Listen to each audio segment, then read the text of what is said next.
Selamat pagi anak-anak kelas 8 dimanapun kalian berada. Pada pagi hari ini kita masuk materi yang selanjutnya, menyambung kemarin, tanda dan sarana keselamatan dalam hidup sehari-hari dan juga dalam komunitas beriman. Memang judulnya adalah gereja sebagai tanda dan sarana keselamatan. Apakah hanya gereja? Bapak rasa tidak. Dan Bapak yakin agamamu, keyakinanmu, imanmu masing-masing pun juga menyelenggarakan diri sebagai tanda dan sarana keselamatan.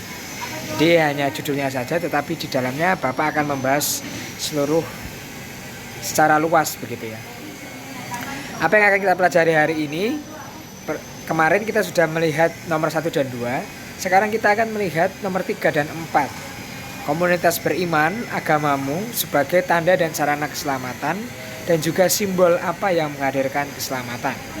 Nah, yang tercetak bold itu yang akan kita pelajari hari ini, yaitu nomor 3 dan 4. Yang tidak tercetak bold yang minggu lalu ya.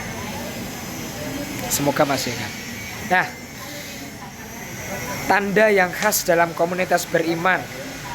Dapatkah kita melihat Allah secara langsung, muka ke muka? Tentu tidak. Melainkan kita bisa merasakan kehadirannya. Melalui apa? Melalui karya-karya Allah di dunia. Allah berkarya lewat mana sih? Lewat kamu, lewat setiap orang baik yang mau menunjukkan kasih, yang mau melakukan kasih walaupun tidak dilihat orang. Nah, setiap komunitas beriman, setiap agama itu juga menghadirkan tanda dan sarana kehadiran Allah. Karena apa? Karena setiap komunitas beriman juga melakukan karya-karya kasih. Jadi sederhananya, logikanya, kalau setiap agama mendorong umatnya melakukan kasih, pasti itu berarti setiap agama menghadirkan Allah. Karena apa? Di mana ada Allah, di mana ada cinta kasih, di situ ada Allah. Di mana ada karya cinta kasih yang diwujudkan, yang dilakukan dengan setia, di situ Allah hadir. Maka jika setiap agama menghadirkan karya cinta kasih, karya sosial, kebaikan apapun bagi umat manusia, disitulah setiap agama menghadirkan Allah. Semoga ditangkap logikanya. Nah, apa saja karya-karya cinta kasih itu? Coba disebutkan dalam agamamu, pasti ada.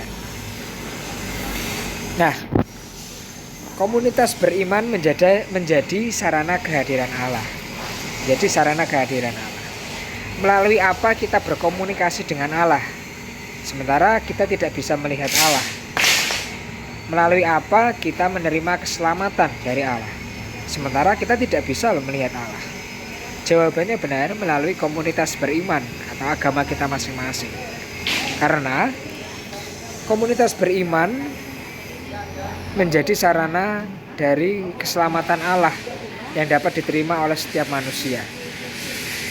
Apa saja unsurnya, unsur dalam komunitas beriman yang menjadi tanda dan sarana?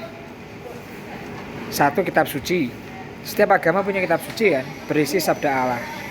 Kedua, ada ajaran, nasihat untuk hidup suci. Nasihat itu mendorong setiap orang untuk melakukan karya cinta kasih. Nah, ada juga praktek hidup doa atau ritus. Nah, melalui ritus ini seseorang berkomunikasi dengan Allah. Khususnya untuk umat Kristen dan Katolik, ada sakramen. Sakramen ini tanda wujud, simbol yang menghadirkan Allah. Ada juga praktek hidup saleh, tindakan-tindakan cinta kasih yang akhirnya itulah tadi Bapak sebutkan bahwa ketika seseorang melakukan kasih, dia menghadirkan Allah. Karena di mana ada perbuatan kebaikan gitu ya. Misalnya kamu berbuat baik pada orang atau kamu tidak mencontek. Di sana Allah hadir. Di mana Allah hadir? Di hatimu. Karena kamu melihat kalau ada orang yang membantu temannya, rela menderita atau rela merelakan diri untuk membantu teman, kamu akan melihat, ada kebaikan di sana. Hanya di antara kita Bapak memberitahu bahwa Allah itu adalah kasih. Allah itu adalah kebaikan. Maka jika kamu melakukan kebaikan, di sana ada Allah dalam hidupmu. Nah, simbol yang menghadirkan keselamatan. Tuhan tidak datang secara tiba-tiba dan menyelamatkan kamu. Misalnya kamu menderita, misalnya kamu diajak teman, nah, tidak tiba-tiba Allah datang lewat guntur, jeder gitu ya, terus menyambar semua teman-temanmu yang menghinamu. Enggak, bukan begitu. Tetapi Allah hadir melalui simbol. Kalau misalnya kamu dihina, bagaimana Allah menyelamatkanmu? Allah hadir melalui sabdanya. Ketika kamu mau datang kepada Allah, berdoa, menimba nasihat agar kamu itu memiliki pikiran yang terbuka, merelakan diri, dan akhirnya kamu melepaskan dendam. Nah, disitulah Allah hadir dalam prosesmu itu. Dalam prosesmu ketika kamu misalnya disakiti, dan dalam proses kamu mau memaafkan, disitulah Allah hadir.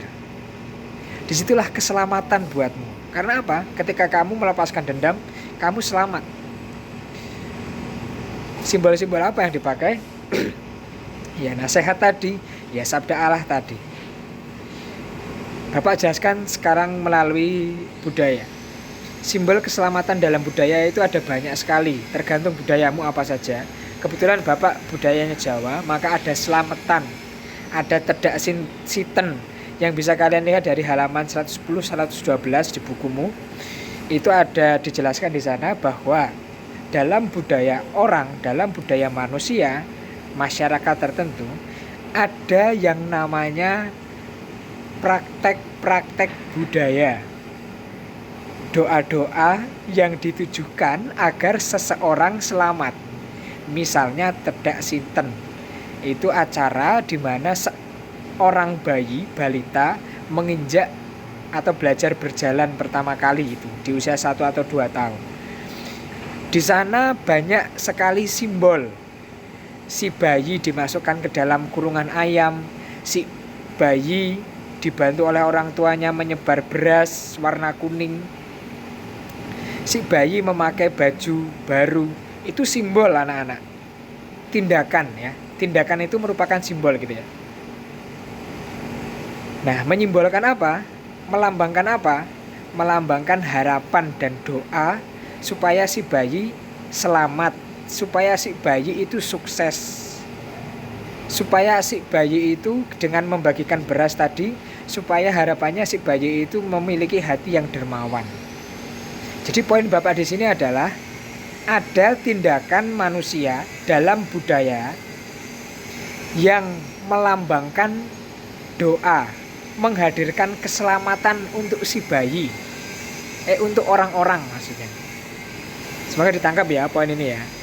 Dalam budaya ada tindakan yang melambangkan keselamatan melalui upacara-upacara itu. Nah, begitu pula dalam agama kita masing-masing, dalam komunitas beriman kita masing-masing, akan ada tindakan, ada doa, ada upacara, ada ritus, sholat Jumat, ibadah di gereja, hari Minggu atau harian, sholat 5 waktu, doa, macem-macem, ke vihara, ke kelenteng, setiap hari apa, itu simbol. Tindakan yang di dalamnya, yang dibalik dari tindakan itu ada arti, ada keselamatan yang mau dihadirkan, yang mau diyakini, yang mau dipegang, dihidupi. Ada simbah bapak ya, kakek itu setiap hari berdoa. Jika tidak berdoa ada yang kurang. Nah, sampai segitunya bahwa tindakan itu akhirnya dirayakan, dilakukan, dihidupi setiap hari. Akhirnya menghadirkan keselamatan itu. Semoga ide ini ditangkap ya, konsep ini ditangkap. Simbol yang terdiri dari gerakan, tindakan, membuat tanda salib, tunduk, hormat, menyembah, yang ketika diimani dan dihidupi, itu akhirnya akan menghadirkan keselamatan bagi orang yang melakukannya.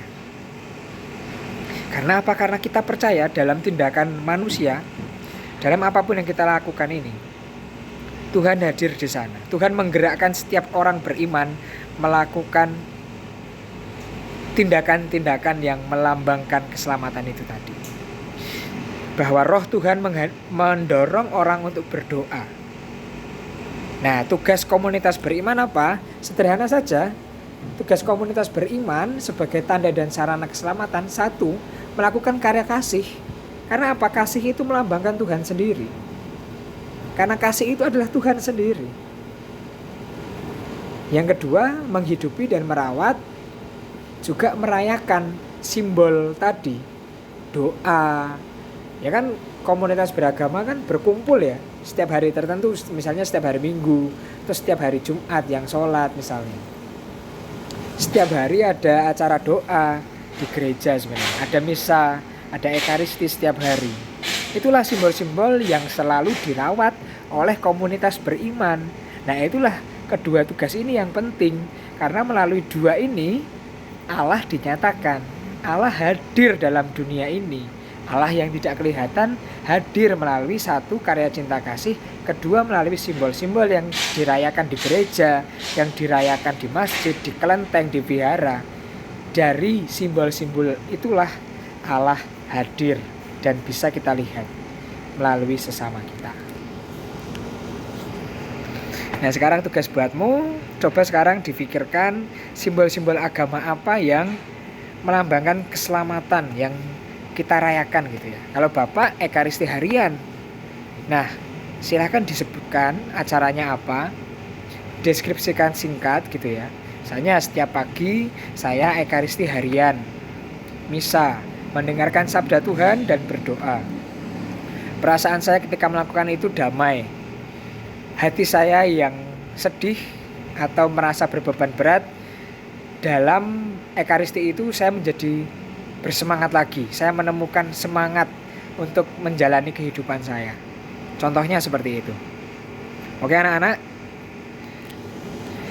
selamat merayakan keselamatan.